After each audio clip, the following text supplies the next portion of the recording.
The Beauty and the Beast. Once upon a time there lived a wealthy merchant and his 3 daughters. All of the daughters were very beautiful, but only the youngest was named Beauty. She was named Beauty for her lovely and pure heart. Her sisters, on the other hand, were wicked and selfish. One day, the merchant was to go to a faraway place, and he asked his daughters what they wanted him to bring back as a gift. The first and the second daughter asked for lovely dresses, but the third daughter, whose name was Beauty, said, "Father, I only need a rose plucked by your hand." The merchant went on his trip and got the dresses for his daughters. On his way back, he had to cross through a deep forest.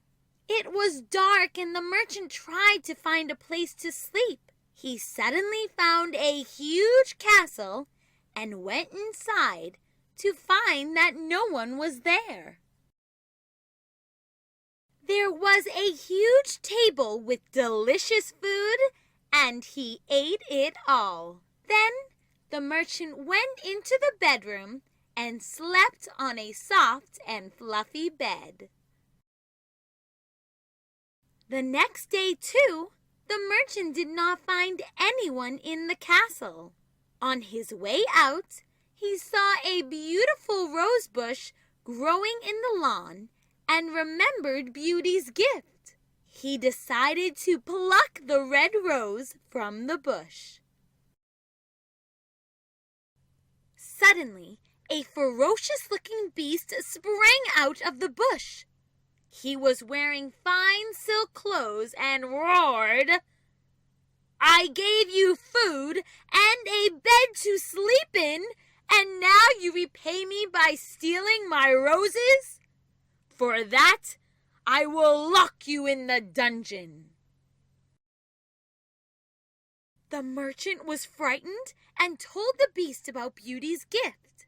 The beast decided to let him go and give the rose to Beauty if, and only if, the merchant would return. If he did not, Beauty would be sent to stay in his castle.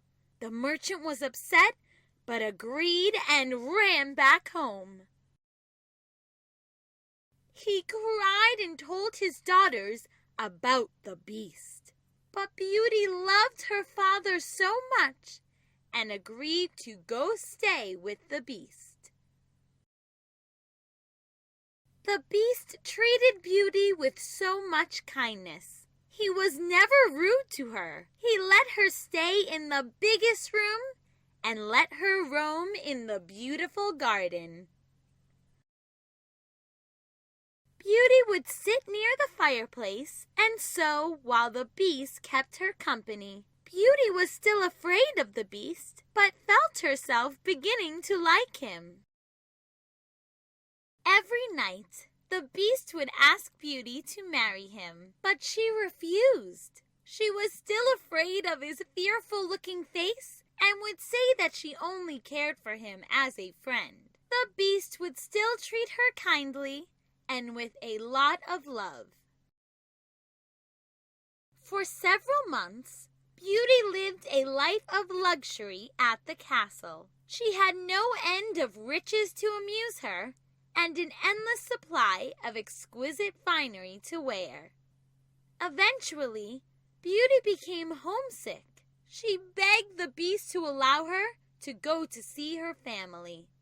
He allowed it under one condition, that she would return to the castle exactly 1 week later. Beauty agreed. Back home, Beauty's father was thrilled to see that his daughter was well. On the other hand, her older sisters were surprised to find her dressed in such beautiful clothes. They grew jealous of her luxurious life at the castle. After hearing that she must return to the Beast on a certain day, the sisters begged her to stay home longer.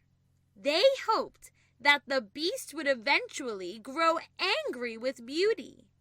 Moved by her sister's false display of love, Beauty agreed to extend her visit. Beauty began to feel guilty about breaking her promise to the Beast. One night, she had a terrible nightmare in which she saw the Beast was lying half dead of heartbreak. Near the rose bushes, he was crying, "Beauty, please come back." Beauty woke up and went back to the castle. Upon returning, Beauty found the Beast almost dead. She wept over him, saying that she loved him. When her tears fell onto him, the Beast transformed into a handsome prince. The prince told Beauty that long ago a wicked witch turned him into a hideous beast. He said that only by finding true love, despite his ugliness, could the curse be broken. Beauty and the Beast were married, and they lived happily ever after. The end.